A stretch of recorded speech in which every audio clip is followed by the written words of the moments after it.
Bienvenidos al canal del Ministerio de Meditación Bíblica. Hoy estamos meditando 2 Samuel, capítulo 12, versículos 1 al 12. Voy a estar leyendo en la versión Nueva Traducción Viviente y luego vamos a pasar a una breve reflexión. Que el Señor nos acompañe en este tiempo y en la meditación personal de cada uno de día y de noche.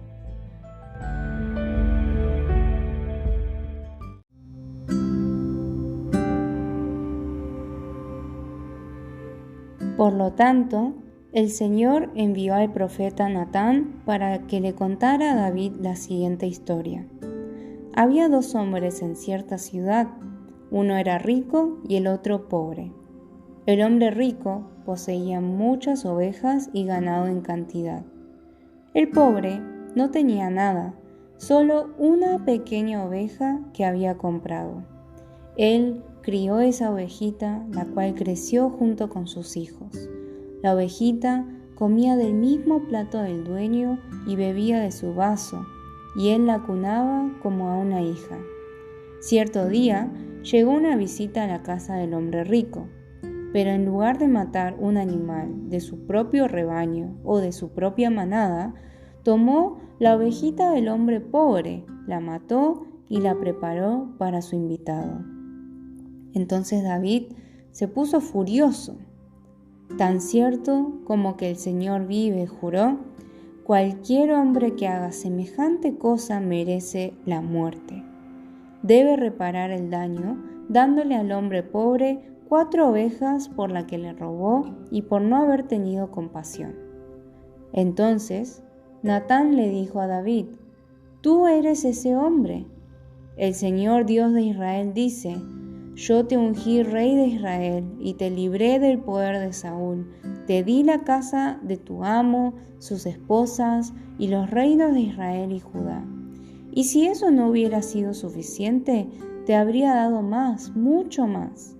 ¿Por qué entonces despreciaste la palabra del Señor e hiciste este acto tan horrible? Pues mataste a Urías el hitita con la espada de los amonitas y le robaste a su esposa.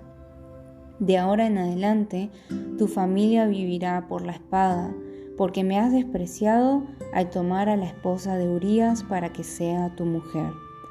Esto dice el Señor, por lo que has hecho, haré que tu propia familia se rebele en tu contra. Ante tus propios ojos daré tus mujeres a otro hombre, y él se acostará con ellas a la vista de todos. Tú lo hiciste en secreto, pero yo haré que esto suceda abiertamente a la vista de todo Israel».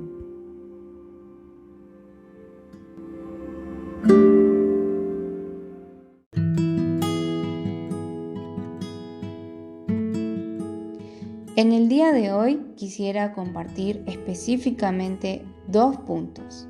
El primer punto es acerca de cómo es Dios y el segundo punto es acerca de cómo es David. Pero antes de eso, quisiera recordarte cuán importante es que estés meditando cada día.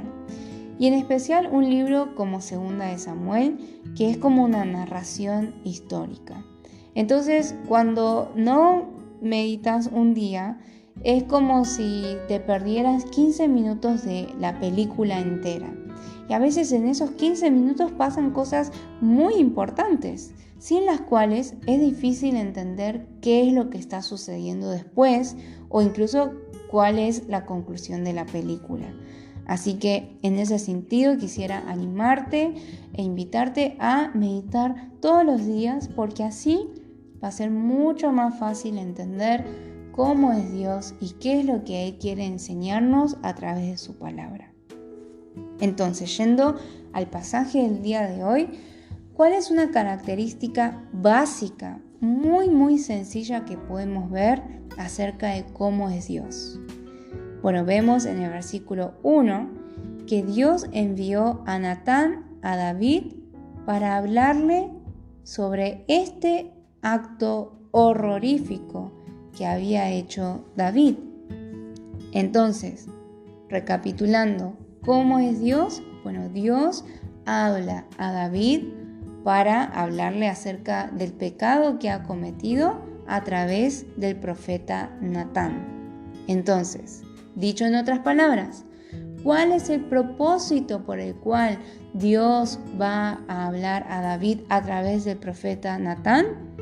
En este caso, en el caso del pasaje de hoy, es para hacerle ver su pecado, que como dice luego en el versículo 9 y 10, es para hacerle ver a David que él no había tenido en cuenta la palabra de Dios, que había hecho lo malo delante de Dios y que había menospreciado a Dios. Y no solo eso, sino que Dios le habla a David para decirle cuál va a ser la consecuencia de este grave pecado que ha cometido. Y también sabemos que esas consecuencias que Dios describe a través del profeta Natán son cosas que efectivamente en el futuro le sucedieron al rey David. Pero entonces, de vuelta, de manera sencilla, ¿no? ¿Cuál es el propósito por el cual Dios habla a David? Para hacerle ver su pecado y la consecuencia de su pecado. ¿Cómo podemos aplicar esto en nuestras vidas? Bueno, esto en primer lugar puede chocar un poco con el pensamiento que tienen algunas personas en general acerca de Dios, y es que Dios siempre me va a hablar cosas buenas sobre mi vida. Dios me va a hablar cosas buenas sobre mi futuro. Cuando Dios me habla, Dios me quiere bendecir. Dios me quiere decir cosas muy, muy buenas y felices y cómodas que van a ocurrir en mi vida. Muchas veces tenemos ese preconcepto acerca de Dios y la palabra de Dios. Pero en el pasaje de hoy podemos ver que no siempre que Dios habla de una manera que nosotros pensamos que es positiva o agradable. Dios también habla para específicamente hacernos ver cuál es nuestro pecado y decirnos cuál va a ser el castigo, como es en el caso de David. Entonces, aplicándolo en el día de hoy en nuestras vidas, en primer lugar quizás podemos aceptar, Dios también habla para corregirme. Dios habla para hacerme ver mi pecado, aunque no quiera ver qué es lo que estoy haciendo mal. La palabra de Dios también está para hacerme ver mis errores. Entonces me puedo preguntar, bueno, ¿cuál es quizás ese error que estoy cometiendo? ¿De qué manera estoy menospreciando totalmente a Dios con eso que estoy haciendo? Con esa decisión que tomé hace una semana. Porque ven que Dios no le habla a David inmediatamente, ¿no? Dios dejó pasar tiempo. Dejó incluso que una persona muriera en ese proceso. Entonces ese error que quizás Dios me quiere señalar en el día de hoy, no sea algo que haya hecho hoy o ayer. Quizás sea algo que hice la semana anterior, hace un mes o en otro momento, que hice de manera descarada, pero que en el momento no pensé que estaba pecando. Hoy podríamos preguntarle al Señor con una actitud humilde, bueno Señor, aquí estoy, ¿qué es aquello que me querés enseñar? ¿En qué momento te he desobedecido? ¿En qué momento hice algo menospreciándote? Esa podría ser una aplicación. Ahora, un segundo punto, que como dije al principio, era hablar acerca de cómo es David. Y como dije anteriormente en el versículo 9 y 10, vemos que la acción de David de tomar a Betsabé, de maquinar para que Urías vaya y se acueste con Betsabé, entonces nadie se iba a dar cuenta que era el hijo de David, o esta acción de maquinar para que Urías, al final muriera, y cómo David toma a su esposa. O sea, todas esas acciones que David estaba haciendo, acá en el capítulo 12 vemos que Dios pone una conclusión, ¿no? O sea, hace su análisis sobre las acciones de David. Y dice en el versículo 9 que esas acciones que David hizo reflejan que él tuvo en poco la palabra de Dios y que hizo lo malo delante de Dios. Y en el versículo 10 dice que David menospreció a Dios. ¿Cómo aplicamos esto? ¿Qué enseñanza nos da Dios a través de este pasaje? Probablemente David, cuando deseaba a Betsabé, cuando se acostó con Betsabé, cuando hizo que Urías vaya a Betsabé, cuando hizo que Urías se embriagara, cuando hizo que Urías vaya al frente de la batalla teniendo una muerte segura, cuando David hizo todas esas cosas, lo que nos tiene que realmente asustar es que David en ningún momento habrá pensado que estaba menospreciando a Dios. En todo caso, que me gustaría pensar que quizás en algún momento él pensó, estoy menospreciando a Urías, pero no pareciera ser que ni siquiera tenía esa conciencia, ¿no? Pero David estaba haciendo un montón de cosas mal delante de Dios sin pensar que estaba menospreciando a Dios. Entonces, ¿qué reflexión tenemos que tener sobre nuestras vidas, sobre mi vida? ¿Qué cosas estoy pensando que Dios no tiene nada que ver en esa decisión, en esa pelea familiar, en ese altercado que tuve con mi vecino, en esa acción legal que se está tomando en el trabajo?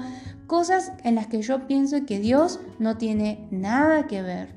Dios no tiene ninguna injerencia en esas cosas, en esas decisiones, en esos sentimientos que tengo sobre esas situaciones o esas personas, pero que quizás hoy nos dice que nuestra manera de actuar en todas esas circunstancias están, de hecho, menospreciando a Dios. No solo a las personas, no solo a mi jefe, no solo a mis empleados, no solo a mis hermanos en la iglesia, sino a Dios mismo. Entonces, así podemos preguntarle una vez más al Señor y podemos pedirle en oración que nos ayude a despertarnos de nuestra ceguera, a despertarnos para poder ver que estamos constantemente delante de Él y para poder leer a través de la palabra nuestro propio corazón y poder tomar las decisiones que el Señor verdaderamente desea que tomemos. Espero que esto haya ayudado a reflexionar algunos puntos importantes y yo sé también difíciles a la hora de meditar, ¿no? Pero espero que esto los empuje a hacerse estas preguntas difíciles también y así vamos a poder ver nuestras vidas transformadas por la palabra del Señor.